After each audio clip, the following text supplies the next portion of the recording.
¿Qué tal? ¿Cómo están? Muy buenas tardes. Les damos la bienvenida nuevamente en este estudio de Google, donde les traemos otra vez a un invitado de primera.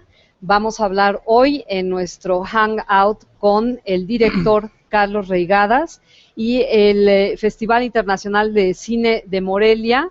Estamos viendo ahora algunas imágenes de este bellísimo centro histórico de la ciudad de Morelia, donde se está celebrando este maravilloso festival que llega a su edición número 11. Y para el festival siempre ha sido muy importante la presencia, la figura de Carlos Reigadas.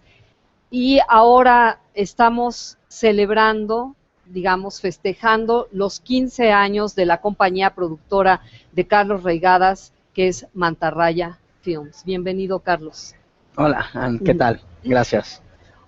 ¿Cómo surgió la idea de crear una productora?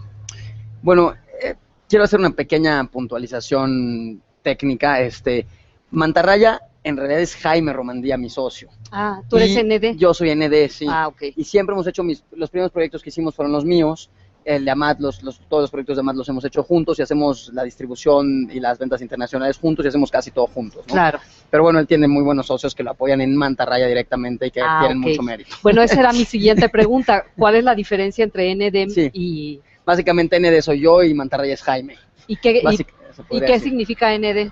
Si se puede saber. Sí, significa, yo le puse No Dream a la compañía cuando empezamos a hacer Japón, un poco como un juego ahí con esta cosa de Scorsese, de DreamWorks, porque para mí el cine no es para soñar, ni para evadirse, o sea, también te puedes evadir, te puedes entretener, por supuesto, pero no es el objetivo fundamental del cine.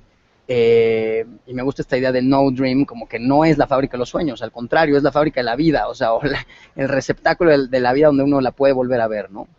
Para ti, entonces, ¿qué es el cine? ¿Para qué es el cine?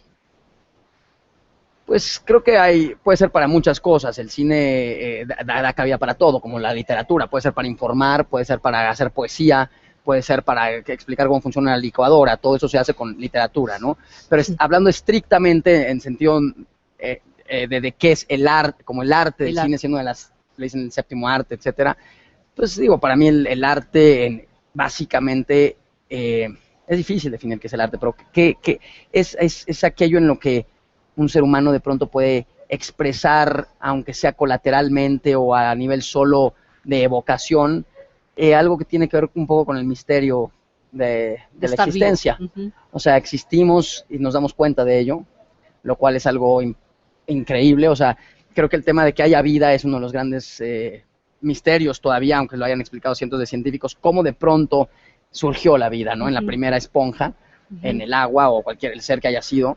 Y lo mismo ocurre al nivel de la conciencia, cómo de pronto uno de todos estos seres vivos, o sea, una especie de todas estas especies vivas, se da cuenta de que existe y que llegó de alguna parte y que va a ir a alguna parte y que se va a morir, ¿no? Bueno, la conciencia, y para mí el arte tiene que ver con eso, ¿no? Creamos cosas que son técnicamente inútiles, en el sentido, no es como un reloj o un pedazo de vestido o comida o un coche.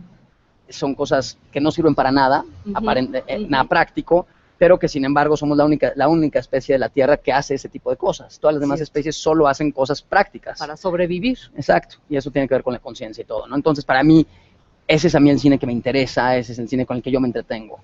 Me da la impresión, además, de que en tu cine tú llevas este sentido de asombro, que hay los momentos en tus películas en los que algo casi milagroso ocurre, ¿no? No sé cómo decirlo, espiritual. Sí, digo, además ahora que estamos en el mundo del New Age y todo esto, todo lo que suena espiritual o a místico es sospechoso, pero no, o sea, efectivamente, la vida es asombrosa, es hermosa incluso en su fealdad a veces, y es sorprendente, y es lo que a mí más me puede tocar cuando veo una película, por supuesto, cuando leo un libro, cuando veo una pintura.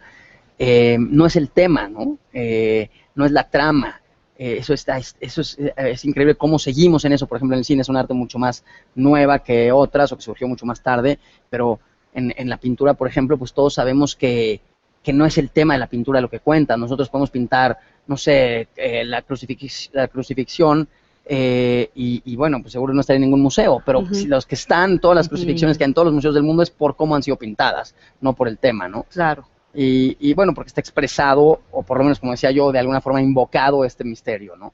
Uno de los temas tristes en términos generales del arte contemporáneo, el llamado arte contemporáneo, me refiero al arte conceptual y esto sobre todo, pues es que rara vez está evocado ese misterio, rara vez está ahí. Entonces por eso más bien muchas veces parece que es excentricidad y farsa. Claro. ¿No? Oye, pero es una especie de paradoja porque tu cine, como dices, no está hecho para ser indulgente tampoco, no es un cine que está hecho para que la gente nada más vaya y se entretenga, y sin embargo, a la vez tiene ese pequeño toque extra que es lo que le da el arte, ¿no? Que es lo que lo hace no un documental, no es poner la cámara y simplemente filmar lo que está ocurriendo, sino que sí hay una manipulación que es lo que justifica que sea arte, ¿no? Sí, digo ya si es arte o no, yo no lo voy a decir, pero sí hay desde luego una recepción primero, en la primera etapa de la materia que nos rodea, de la vida misma, de lo que está en el mundo en el que existimos, y desde luego hay una transformación en la que hay una proyección de mi propia visión de las cosas, ¿no? Claro. Y al final las cosas que salen acaban reflejando lo que uno es. En ese sentido, a mí, por ejemplo, me encanta la idea, hay una idea de Proust que expresa muy bien en su último en un libro póstumo que se llama Contra Sainte-Beuve, que era un crítico muy famoso de su época, en la que dice que Sainte-Beuve decía que hay que conocer al autor completo, qué hace, dónde vive, a qué se dedica, cómo fue su infancia, cómo es con su mujer o con su hombre, como sea.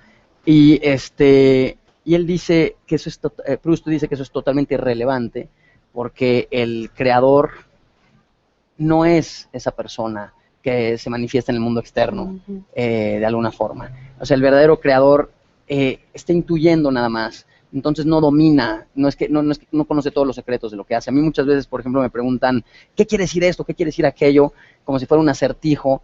Y en realidad para mí son intuiciones nada más, ¿no? Lo cual no quiere decir que sea algo así abstracto accidental. Accidental, exactamente, ¿no? Pero es simplemente lo que está fluyendo la visión. Ya. Eso es lo que pasa. O sea, por visión quiero decir la concepción total de lo que somos, o de lo que, bueno, de lo que uno es, más bien, ¿no? Tú admiras mucho a Béla Tarr, por ejemplo, ¿no? No sé, he leído acerca de esto y sin embargo me parece que el cine de Béla Tarr es todo lo contrario. Ahí él está en contra del gran momento, de la iluminación. Es como que de alguna manera su cine está hecho para que nos olvidemos de ese extra, de esa cosita mágica extra que le da el arte a la vida.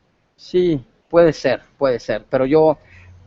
Pero qué bueno que tú no, bueno, es más como Tarkovsky, ¿no? Sí, no, de hecho no me iba a comparar, no iba a decir yo, pero iba a decir, pero yo, por ejemplo, lo que más amo en sus películas son momentos que están a pesar de probablemente él, de lo que él quería, ¿no? O sea, por ejemplo, en Bergmeister Harmonies, todo el momento, el inicio de la película, cuando están bailando en torno en el bar y con esa música, o luego el momento en que llega la ballena, son momentos inolvidables. Y hay que decir que probablemente hay una contradicción en lo que dice Béla, digo, es grandísimo, Béla, pero buscándole meter música tan poderosa, per se hay un gran momento ahí que te conmueve, o sea, no hay de hecho probablemente un arte que tenga un poder de movimiento y de emoción más fuerte que la música, porque es instantáneo, no tiene lengua, no tiene proceso de decodificación, no se requiere un proceso de decodificación, es instantáneo, ¿no? Claro.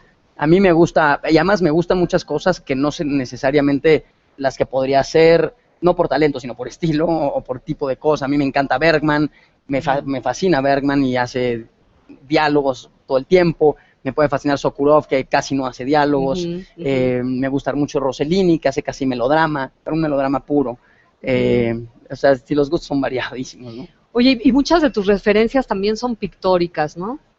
Sí, es verdad. A mí me gusta mucho la pintura. Y sí, yo sí soy de los que creo que la forma en que yo aprendo el mundo es a través de los ojos y del oído, básicamente. Siempre me ha gustado mucho la pintura, por eso me gusta tanto el 2D, porque me encanta el encuadre. Y en ese sentido es curioso, pero el cine está vinculado a la pintura desde el principio, también en el tema del encuadre, ¿no? Claro. Por eso es interesantísima esta cuestión del 3D, porque aunque el otro día viendo Gravity, el viernes, que tengo que decir que es una película que me fascinó, sí hay encuadre, me di cuenta. O sea, ¿Sí? me puse, sí hay encuadre, sí hay emoción, pero sí hay encuadre. Bueno, eso ya no necesitamos otro programa para que nos lo expliques, pero me encanta también de tu cine que, por ejemplo, en Batalla en el Cielo, hablas de México y hablas de México de una manera que no lo estás tratando de explicar, que eso es también ¿quién lo puede explicar? Creo que ni siquiera se han hecho las palabras, no hay manera de articular lo que está pasando. Y sin embargo, tienes esa escena en el metro, por ejemplo, que te dice todo. Sí, te dice todo y te dice un montón de cosas tremendas. O sea, México es probablemente uno de los países a nivel mundial que verdaderamente retrocede, seriamente. O sea, más allá de la supuesta creación de las nuevas clases medias que pueden ir a Electra y endrogarse por 6 meses y vivir todo el tiempo con el agua al cuello, y que supuestamente eso es el triunfo de México, a mí me da mucha pena, mucha tristeza ver que retrocedemos tremendamente. Por ejemplo, el metro. Yo cuando tenía 15 años me acuerdo que me expulsaron de la escuela y mi padre trabajaba en el centro histórico y parte de mi, llamémosle castigo o corrección, fue que tenía que ir desde casa de mis padres hasta el centro todos los días. Yo me tenía que levantar a las 7 de la mañana, irme en el transporte público, hacer unas clases particulares ahí y luego regresarme a mi casa. No me podía ir con mi padre que iba en coche, etcétera. Y el metro, estaba hablando de 1985, más o menos, 86, me acuerdo que continuamente había esto de deje salir para poder entrar, y la gente lo hacía. Hoy en día ir al metro es una experiencia impresionante, o sea, que es increíble, como animales. Yo trabajo mucho con animales y con ganado, y me doy cuenta que es exactamente la misma cosa. O sea, vamos a entrar por la puerta como sea, aunque choquemos y no quepa ninguno, hay que hacerlo. Eso se ha perdido, por ejemplo. ¿Te acuerdas las campañas de pongan la basura en su lugar? Toda esta idea que había un poco de, llamemos de redención en términos no estrictos, de salir adelante, de hacer las cosas bien, se ha abandonado por completo. Estamos cada vez más y más en la simulación. El tema de la comida, una de las actividades fundamentales, bueno, la actividad fundamental de los seres vivos, junto con la reproducción, pero la fundamental cotidiana, pues comemos peor y somos el número 1 en diabetes mundial y el número 1 en obesidad. Nos morimos, gente, hay ceguera, yo vivo en el campo y veo mucho esto y sí, bueno, me entristece mucho. Por eso, para regresar a Batalla en el Cielo, que todas esas cosas las siento, las veo, y no es que las quiera explicar, pero ahí están, y no podemos dejar de verlas. Hay demasiada información en el sentido contrario y no estamos viendo lo que nos está pasando. Claro, hoy entrevistábamos a Michel Franco, el director de A los Ojos, y es una película que pues es una metáfora de cómo no queremos ver las cosas y cómo el cine de alguna manera nos tiene que obligar a ver, ¿no? Sí, y del otro también, a veces hay que evadirse también. Claro, ¿no? pero de eso sobra, digo. Sí, de eso sobra, no hay peligro de que exactamente, eso sobra. Por ejemplo, hoy fui a desayunar al mercado de San Juan, aquí en Morelia. Es un lugar fantástico, donde hay una comida de una calidad increíble. Comí unas corundas que no se comparan con ninguna de las que se encuentran en los comercios más en el centro. No sé, hay unos hierberos increíbles, hay cosas de mucha calidad, y el mundo contemporáneo, y en un país como México, donde la educación no ha sido suficientemente sólida, donde la gran masa ha sido siempre manipulada tremendamente, la desculturización es mucho más acelerada que en otros países. O sea, la tragedia de México es muy fuerte. O sea, el avasallamiento del triunfo total del capitalismo en países como México, en la India, que es un país que se parece a México en muchas cosas también. Milenario también. Milenario, entonces sí, pero sin la fortaleza digamos contemporánea de lo que se llama educación, instrucción contemporánea, incluso riqueza, el avance del capitalismo es destructor, es tremendo, avasalla, y en México eso está pasando.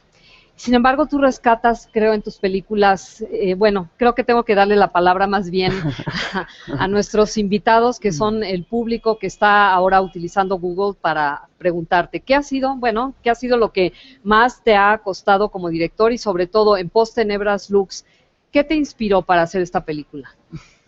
Pues en mucha medida, y tengo que referirme a la pregunta siguiente que estoy viendo ahí porque conectan, muchos son mis vivencias personales. Esto no quiere decir que una película sea una reproducción de lo que yo vivo, ni que sea autobiográfica, pero sí es lo que yo pienso, lo que yo observo, parte de lo que yo pienso y parte de lo que yo observo. En Post Tenebras Lux, por ejemplo, la pareja fundamental es una pareja que para mí representa esta pareja también del mundo contemporáneo, sobre todo del capitalismo, el triunfo del consumismo ya en su fase final, que es la gente que lo tiene todo y que sin embargo sigue insatisfecha.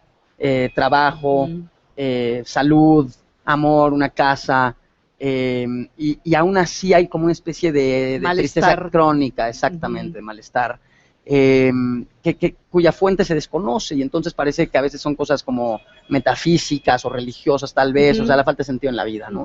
Eso es una parte muy importante, junto con todo un contexto también que tiene que ver con México, con este mundo dual en el que vivimos, en el que muchas veces se ha hablado de clase, pero yo creo que es de cosmogonía. Yo creo que en este país hay gente que ve el mundo de una forma y otro grupo de gente que la ve de otra forma, y cómo estas cosas de alguna forma se enriquecen pero no logran cuadrar todavía.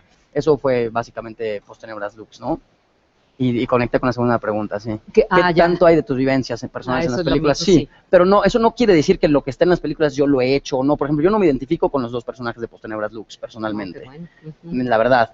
A pesar de que a nivel material, por ejemplo, bueno, los niños son mis hijos, es mi casa, son mis perros, es increíble. A nivel externo es algo muy cercano a mí, pero a nivel de lo que yo siento, de cómo veo las cosas a mi alrededor, es muy diferente. Sí. Carlos, yo en Postenebras Lux siento que hay no me atrevería a tratar de decir que das respuestas a estas grandes interrogantes que hay en tus películas, pero sí creo que apuntas hacia lo natural como un refugio final de todo este caos en el que vivimos. El hombre que finalmente se rompe, empieza su ruptura desde la manera como trata a los animales, ¿no? O sea, hay ya una contradicción, hay ya una forma de vivir que es contra natura y que eventualmente, no sé, digo... Te entiendo, pero yo no diría necesariamente contra natura. O sea, y yo diría que simplemente... pues la enajenación de la vida per se, o sea, que probablemente también se puede dar en el siglo XV, donde vivíamos de una forma más natural, por decir algo. ¿Tú crees? Sí. Claro, sí, también lo idealizamos, yo siento que el mundo, ¿no? Sí, sin duda, pero yo sí pienso que, sí, exacto, yo no quiero pretender que el campo, por ejemplo, o la urbe necesariamente, el ruido, los coches, sea la fuente de malestar.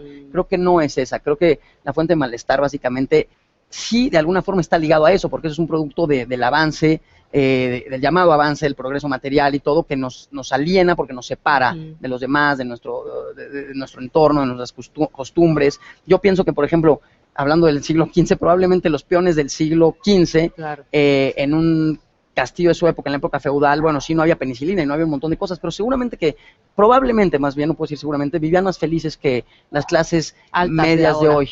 Sí. O medias, o que están siempre con la hipoteca, siempre sufriendo con el trabajo. Se ha encontrado un sistema para esclavizarnos de una forma en la que creemos que no, pero somos esclavos, como dije, para poder ir a la tienda a comprar no sé qué cosas a crédito, mucha presión. Los campesinos de esa época, si les tocaba, digo, yo sé que dependía, no sé cómo sería el señor feudal, etcétera, pero se celebraban los eventos, los santorales, el fin de año, lo que sea, la gente trabajaba, pero luego iba a sus casas, mucho más solidaridad, había mucho más sexo, por ejemplo.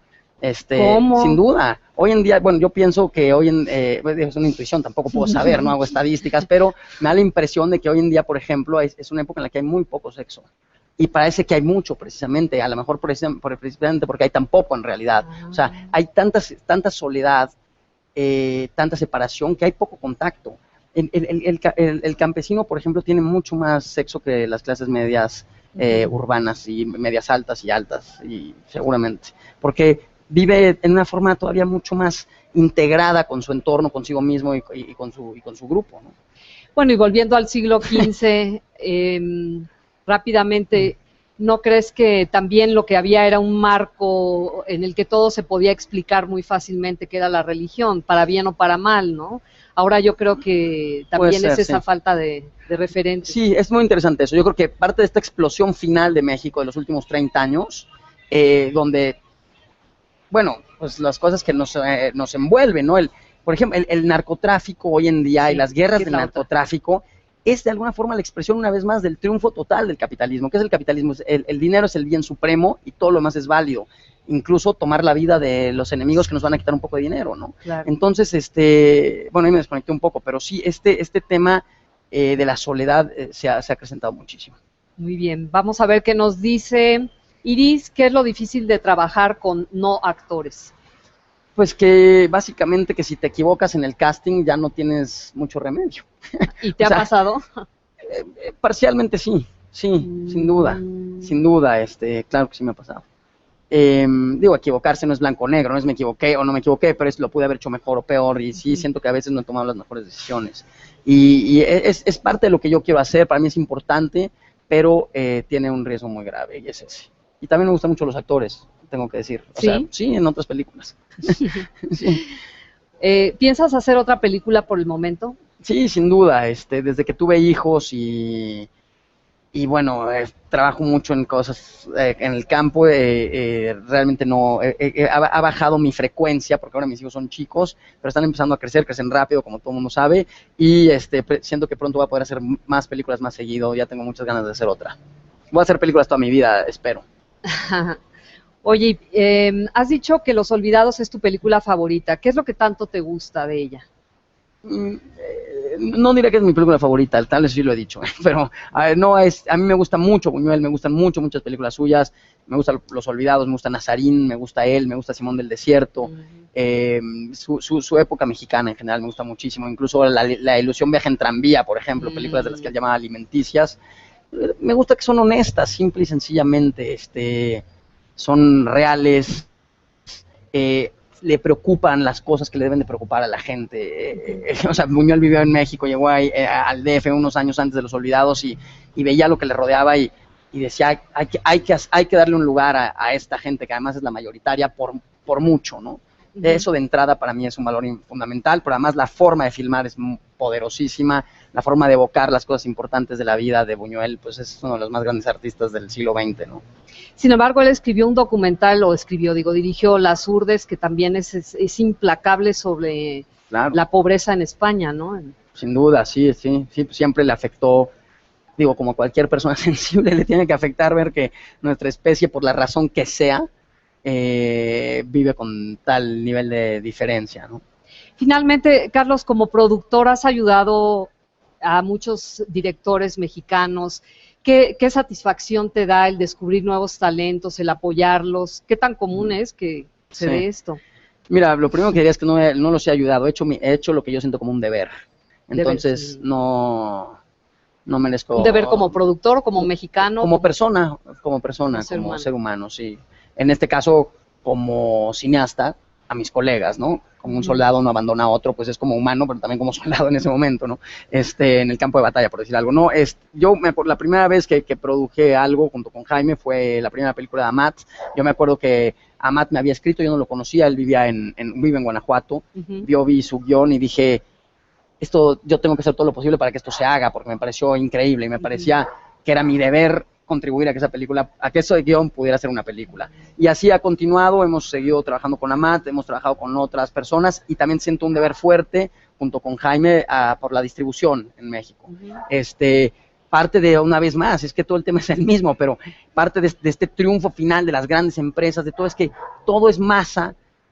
¿Y qué es la democracia finalmente? Y la buena vida es los derechos de las minorías también, ¿no? O sea, si todo es las masas, entonces la masa no es un ente, está compuesta por muchos seres humanos. Entonces, si tú eres del 7% que no le encanta Iron Man 18, pues entonces te quedas sin nada. Entonces, tienen que seguir existiendo pequeñas salas donde también eso exista, y por eso la distribución, por eso distribuimos Belatar, por eso distribuimos la película de Bruno Dumont, por eso estamos tratando de que existan las cosas para que gente que quiere ver eso la pueda ver, y no vivamos solamente en la tiranía de las mayorías. En la tiranía de las mayorías, exactamente. Bueno, Carlos, ha sido realmente un placer y un honor tenerte aquí. Muchas felicidades por los 15 años de tu carrera de ND Mantarraya. Y bueno, amigos, nos despedimos por el momento. Recuerden que a las 6 de la tarde, en media hora, estará aquí con nosotros María de Medeiros. Hasta entonces. Faltaron unas preguntas, ni modo. Adiós. Ay, sí.